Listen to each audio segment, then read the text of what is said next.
What's happening, everyone?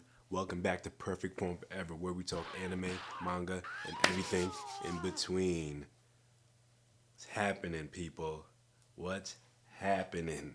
I'm back with another video. We're talking about the One Piece card game, and I'm here to fill you in on how my last regional went for the One Piece card game. So, this happened, I believe, December 7th, right? I believe so. I believe so. So a week before OPO 9 came out, but like I always do all these other reviews, is tell you what happens, how I felt about the event, how it was going, how I was doing, what I played, and all that good stuff, and just give it to you all in all. All right. So first things first, I went out there and I played Katakuri. Katakuri yellow main deck. Can't live without it because I am way too lazy to learn another deck, right? It's not a meta deck. I think it's, I don't know, tier B, whatever. So I already knew, I knew what time it was. But again, that's the deck I know how to roll with, so I roll with it, right? So let's actually, before we do that, I'm gonna bring up my deck that I bought there because I don't talk about my deck too much. So I'm gonna talk about the deck I bought there and why, right? So let me click into this real quick, real quick. Ba-ba-da-ba-ba-ba. All right, let's go to the sim real quick. All right, so this was my deck list, right? Real quick, I'm gonna go down the line. Let's switch it up actually. Let's make me small, this big. I'm gonna go down the line why I picked it. All right, I picked three Shirahoshis, one because I only have three, and also because of Lucci players and any kind of removal KO people. They KO that, I get life. Love it, right? Weak against Smoker because Smoker puts in the trash. All right? Big Mom is Big Mom. She's always in the deck. Beige is Beige, always in the deck. Known for the triggers. I put four Gadatsus in here. This is either an early game or a 1K counter. Easy. All right. I put Satori there, 2K, or the trigger if I need it. Right. But mostly a 2K. Nami, trigger, or banish. All right. Kikanojo, again, this is for my going against black. If they want to KO it, it's fine. Got to give me a life. Right. We got Hiyori. So I use this for 2K, but mostly to set up my plays for this one. So what I do is if I have this in my hand and I have this in my hand on my either usually I go second, but usually when I can I play this, put this, I take from the top or bottom, doesn't matter, put this on top and use Katakuri's ability to put it on the bottom. So that's like an extra two lives right there. I always try to do that. Right? So that's my play with that.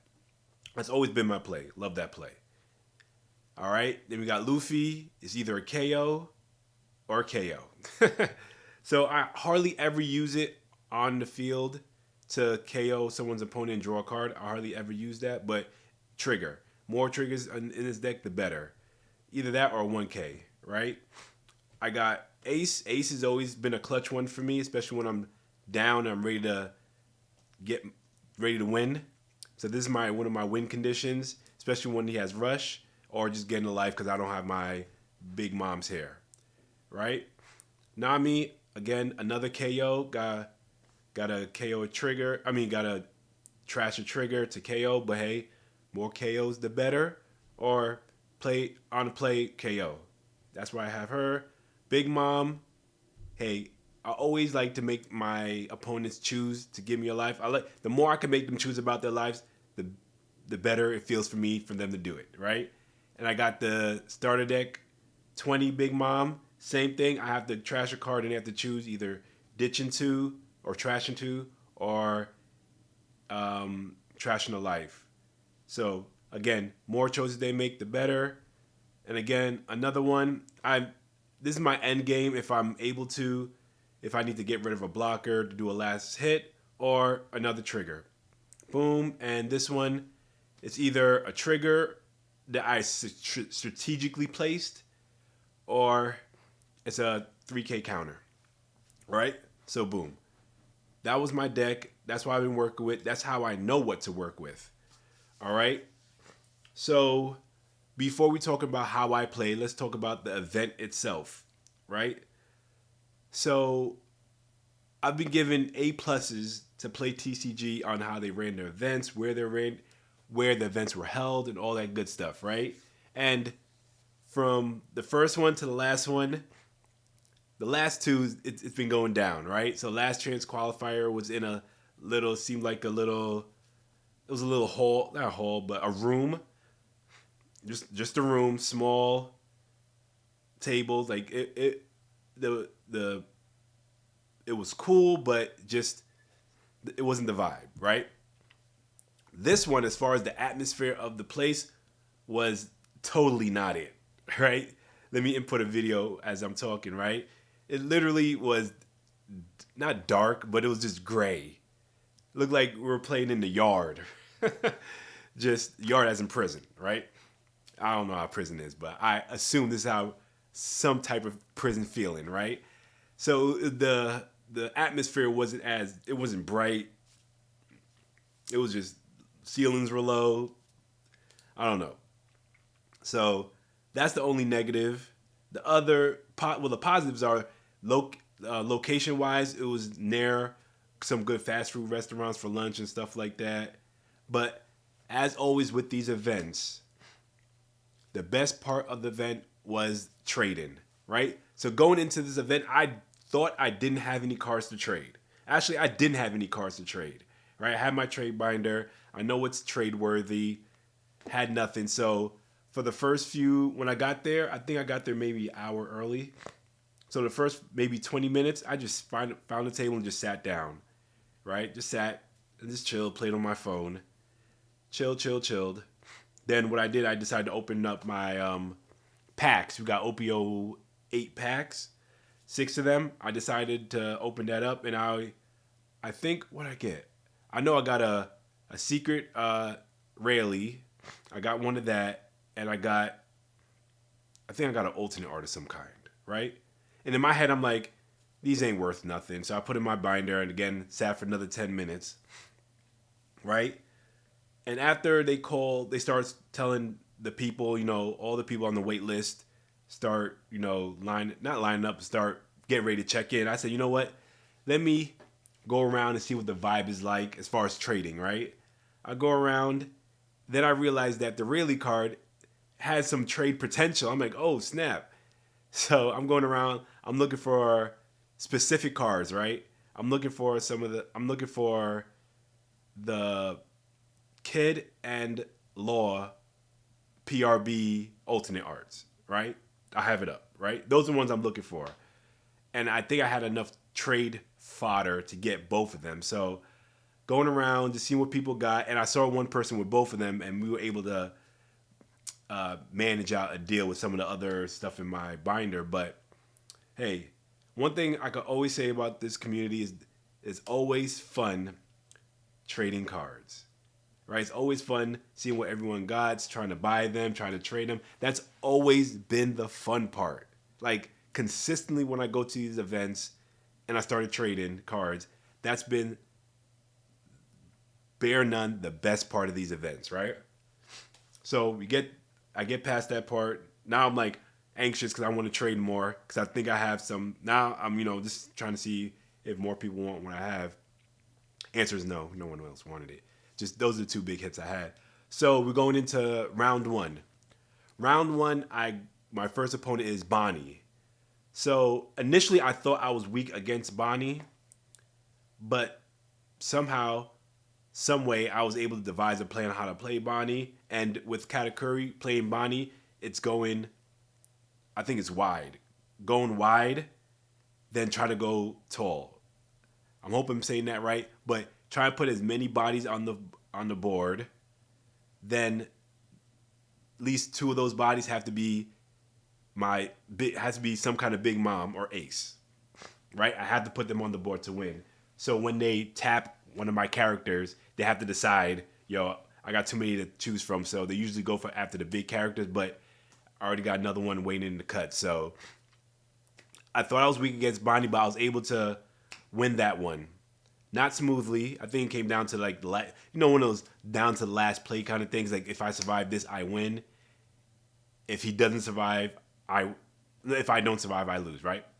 So it came down to that. I won pretty good, right? I usually lose my first matches, but this one I was able to knock it out. I was like, okay, cool. Didn't care. Matter of fact, reason I didn't care because going into this event, I have not played the deck I showed you. I've not played it against anyone. I did it on the sim a few times. Like when I play on the sim, again, I do like 1 or 2 games and do something else because I got other stuff to do. One is like here and there. So I never played this deck with anybody to kind of play test it. I've never did it. So this is my first time giving it a roll, right? So my second matchup is Lucci. Lucci again, black. Always had a hard time. This one was more of my end game was horrible. So I didn't have enough to end the game. No, sorry. He had enough to end the game. And I couldn't survive it. So I end up losing that one. No biggie. I lose all the time, so I'm not stressing it. After that match, look for trading, right? After that, round 3, I go against Bonnie again. I'm like, okay, let's see what I got this time. So this one, I actually, like again, I was able to do my plan, go wide, then go tall. I think I'm just making that up, but I know those are terms. And he's like, okay, I can't win because I had so many big bodies on that bad boy. He was like, he mathed it. He's like, yeah, I can't win.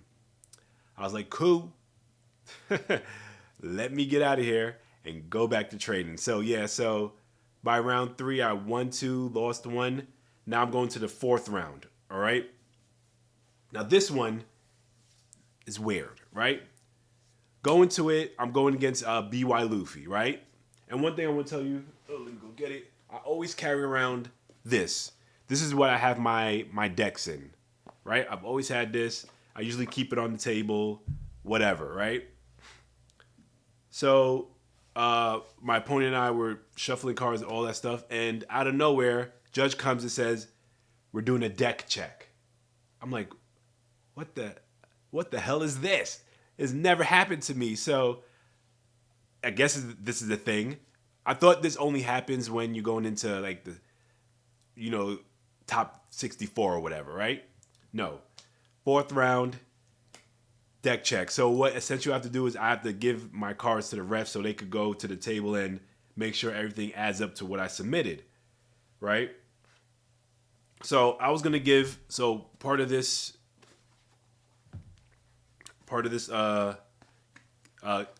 deck box that you get 2 places for your decks and the middle where I use for dice, right?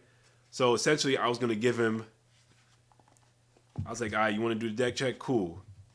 Here, take this Katakuri deck. Just take it. He's like, well, no, I don't want to do that. Let me just take the whole thing so I don't drop it. I'm like, okay, give him the whole thing, right? And about 12 minutes pass into the round. They come back and they're like, they gave me a warning because I'm not supposed to have my deck with another deck in it, right? Which I'm assuming is a rule, but after I got told that, I'm like, man, really? I'm assuming it's a rule. I'm assuming that's how it's supposed to be, but that's never gotten to me. And after that, I'm like, you know what? I'm good. That took all the wind out of me. I'm like, I'm good. So BY Luffy, I hate playing against him. It's an annoying deck to watch, especially when they got Sabo working. So I'm just kind of just going through the paces. I'm like, going through it, whatever. I'm not going to lose. Do my thing. They do the Sabo trick. I lose. And I'm like, you know what? I think I'm good now, right? I got the card. I traded for what I wanted. Can't do nothing.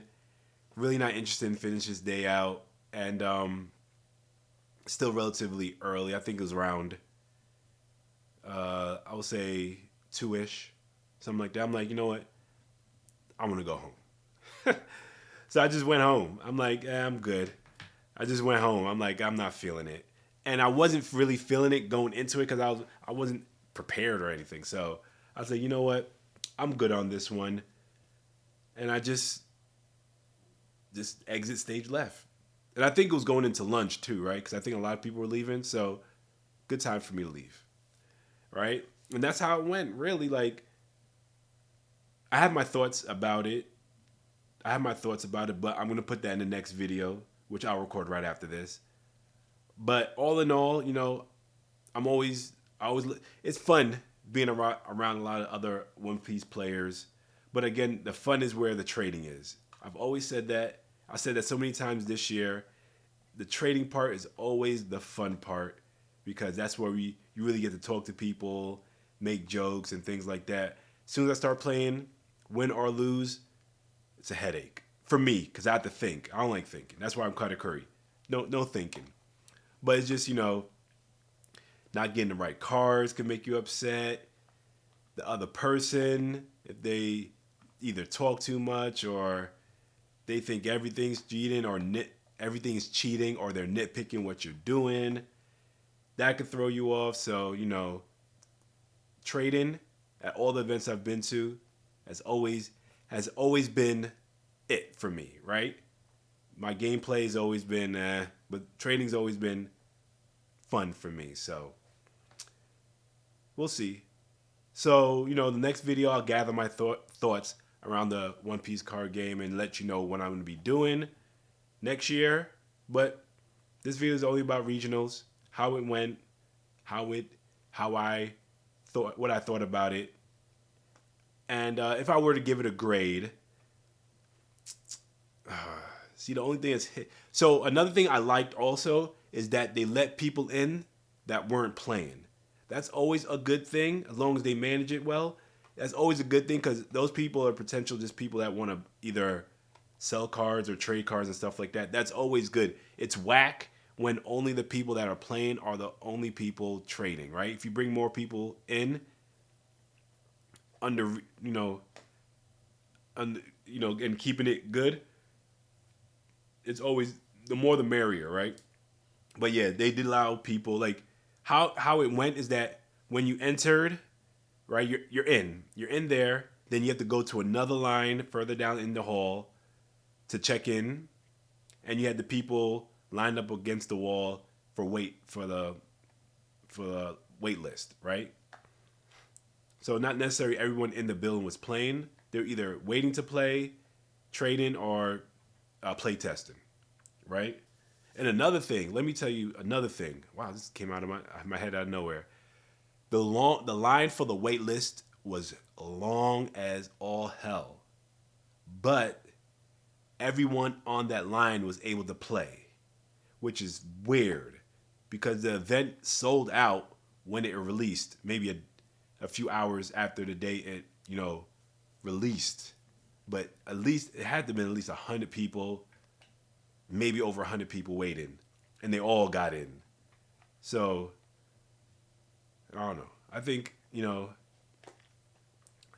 the sky. I don't know what the waters are as far as like these tournaments and things like that, but it seems like things are steady. They're still at a high, but they're steady, and I think it's starting to cool down a little bit, just a tiny bit. But that's all I got for you, Oliver Williams. Perfect Form Forever. I appreciate you watching me. I got one more video in me for this year, so stay tuned for that. Other than that, I'm out of here. Peace.